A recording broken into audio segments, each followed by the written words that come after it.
Easy guys, Dom here from Cringy Dad Gaming. So in this video we're taking a look at the open world survival crafting game The Infected, which released onto Steam's early access in August of 2020.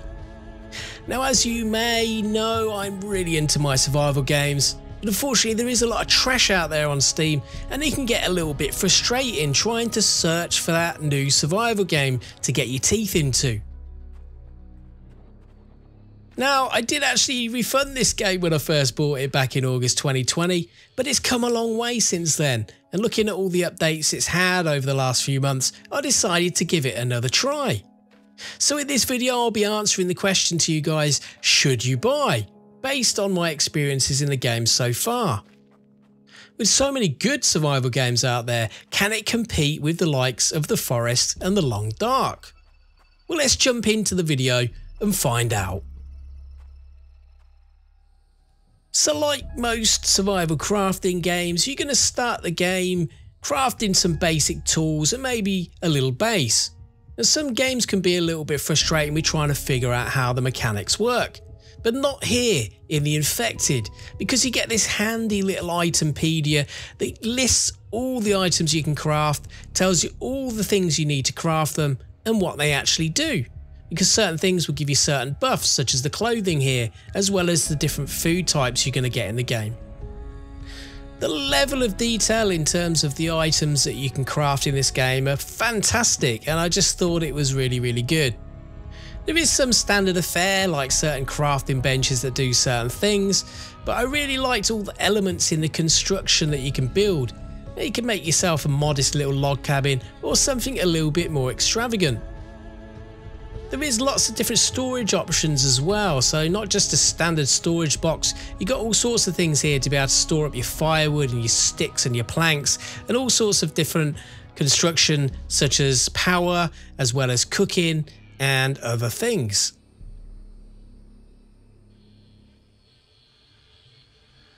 Now some of this furniture you get in the game is cosmetic, but some of it is usable, such as the lights and the bed which you need to sleep. But there's also things like a greenhouse which you can use to be able to grow food in the colder months of the game, and also things like stone forges to be able to melt down different ores into ingots, as well as an oil extractor, mineral extractor and clay extractor, which just makes life when it comes to mining so much easier. I did find the construction to be relatively straightforward. You can build your foundations at any height you want pretty much, and things snap together really neatly. Going off and chopping down logs to be able to start getting the materials you're going to need to start building again was pretty straightforward, being able to pick up and carry 3 logs at a time. And one thing I really did like about the saw benches, this is what cuts the logs into planks, is you literally just need to place the logs on the top of the saw benches and it'll automatically cut them for you into planks. It just makes life so much easier. You ain't got to saw them yourself, and I really did like the way this mechanic worked. But as much as you can see everything you need to build right at the beginning of the game in the itempedia, some things will require technology blueprint to be able to build. Now these are actually found by exploring the world, usually found within small towns and villages you'll come across. Now this really did force me to go off and explore areas of the map that I might not have explored otherwise. It is quite a large map and some of these areas are quite hard to find, although you can kind of see them by these little white squares on the map that kind of, I guess, dictate buildings. You usually find these blueprints on bookshelves, but sometimes they are in different locations within the towns, so it's best to explore as much as you can. But early on in the game I found that I was finding things that I couldn't yet craft, which again could be quite helpful to you in the game, and I did like the exploration options within the game, being able to go off and find stuff that I can't actually craft until later on in the game. But there is a risk to exploring this area, and that is the in-game monsters, which are known as Vambis, which are a cross between zombies and vampires. These things sound quite scary, but when you do actually come up against them, they're not that hard to kill, and you can pretty much stun lock them and kill them quite easy using the spear. Now I know the developer has been working on the way the AI of these monsters work, however I do feel there's a little way to go yet to make these a little bit more of a harder enemy.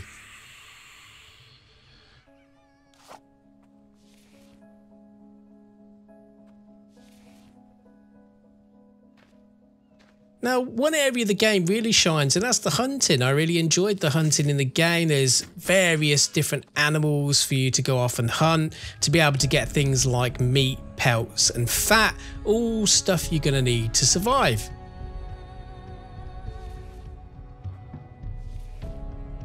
Now, there's the obvious type of animals such as deers, but you'll also come across wild boars and sheep, various other different animals which we'll kind of cover off in a little while. There's raccoons that have been added recently as well, which are quite cool, and various different predator animals. There's also plenty of different birds in the game. Now, when you kill some of these birds, they're not going to give you any meat, but what they will give you are feathers, which not only do you need to be able to craft more arrows for your bow, but also to make warm clothing for when the winter comes. Now, amongst the predatory animals are things like wolves and foxes, but also bears. And when I heard my first bear, I wasn't sure how it was going to go. Unfortunately, again, it was a little too easy for me to kill the bear. I only took a few stabs of a spear and it was dead.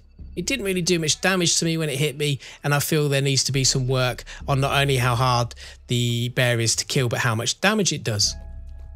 Another fun animal that I come across in the swamp area of the game are the crocodiles. Now, these are a little bit harder to kill, or at least it seems that way, but they are pretty slow, so you only have to spear them once, run away, and they'll bleed out. But you're going to want to get these crocodile skins so you can make the larger backpack later on to be able to carry more stuff. But it's not just land-based animals you'll come across. You can actually fish in ponds and lakes by using a spear. This gives you another source of food, and when I'm talking about food, you're going to have a varied diet in this game. Cooking was straightforward just by interacting with the fire and just dragging and dropping the meat from your backpack over to the stones around the campfire.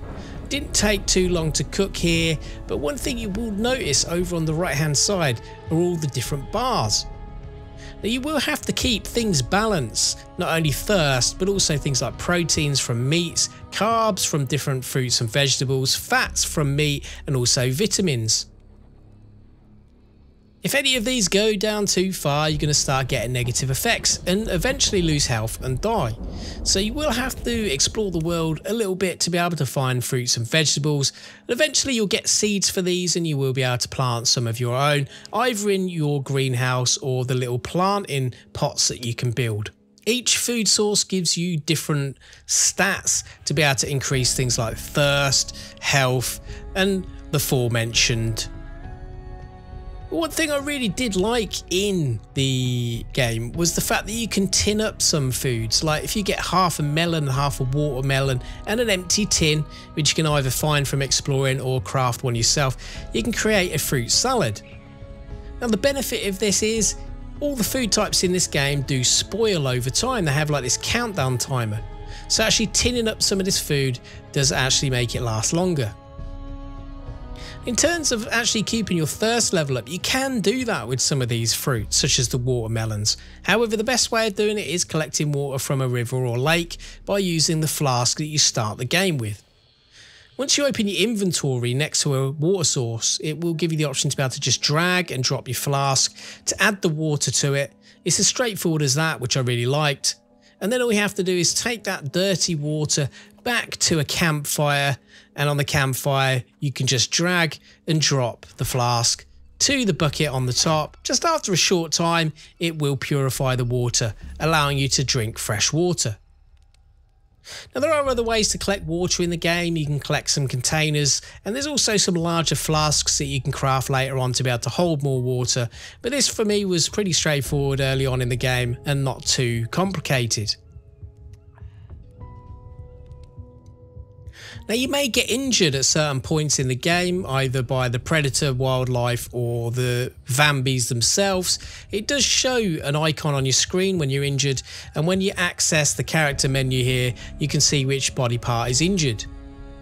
Now you just literally have to drag and drop a bandage over to that part of the body to be able to fix the problem, and I felt that was quite straightforward and quite easy to understand. But sometimes you will get infected, and for that you're going to need the medicated bandages, which is a totally different type of bandage to the standard one. These bandages can be found in the world but can also be crafted at the workbench using various ingredients. The medicated bandage, however, will need mushrooms, and these mushrooms are only found in caves, which are also a new addition to the game in the most recent update. Now, these caves don't really have much going on in them. There's no monsters in these caves yet, which I would like to maybe see, but this is where you're going to find the mushrooms. So again, another area to explore, but I did feel there wasn't really enough points of interest in the game. Now, this is a nice addition, I guess, but there needs to be a bit more. But one thing I really did like is the seasons in the game.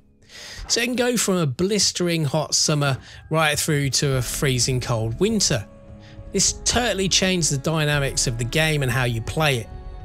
The freezing temperatures coming in, your health's going to start going down if your body heat dips below a certain point.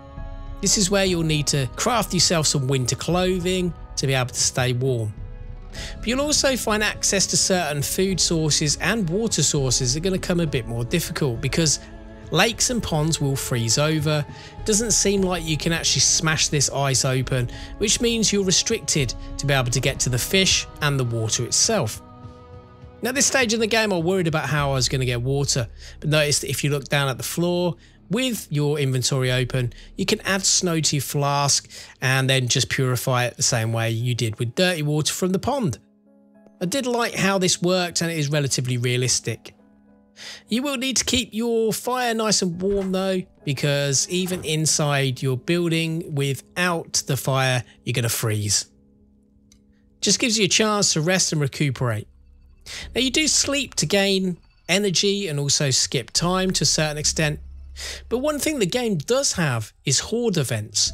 So after a certain time within the game, you will be attacked by a wave of Vambis.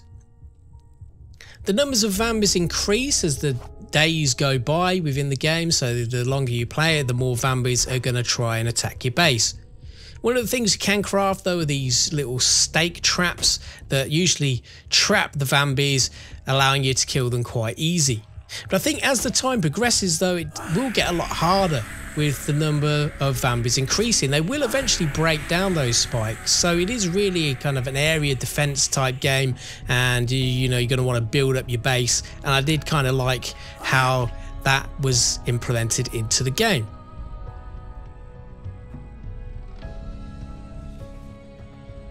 You can also control some of the settings with how that works. So when you start a new game, it will give you the option of when the first swarm will attack, giving you a bit of breathing space early on.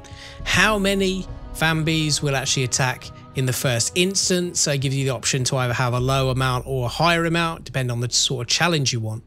But then the swarm frequency of how many days in between the last swarm until the next one. But if you really don't like this, you can turn it off. Another good option for those of you who just want to enjoy the survival elements without that added risk. You can also turn off the wildlife settings such as the predators, so you don't even have the bears or the wolves in the game. But one thing I really did like in this option is that every time you load up your original save from a game that you've played before, if you didn't like what your original settings were at the beginning, you don't have to start a whole new game from the start. You can change it every time you load your game. So I thought that was pretty cool, and it just gives you more scope to maybe challenge yourself, or if you're just feeling like a more chilled experience one day, you can just turn it off completely. Now, as I mentioned before, these Vambis will sometimes break through your barriers and they will damage your base. It does mean that you're going to have to repair your base, and the repairing in the game is really straightforward, and it just means you just got to have a few planks or a few sticks on you, a stone hammer, which is pretty easy to craft, and you just have to literally hit the thing you want to repair with the hammer for it to repair it, as long as you've got the right materials. And I just felt the simplicity of that was really cool and easy to manage. Now, another thing I wanted to mention was the sound design. Take a listen to the thunder and lightning effects. They are gorgeous.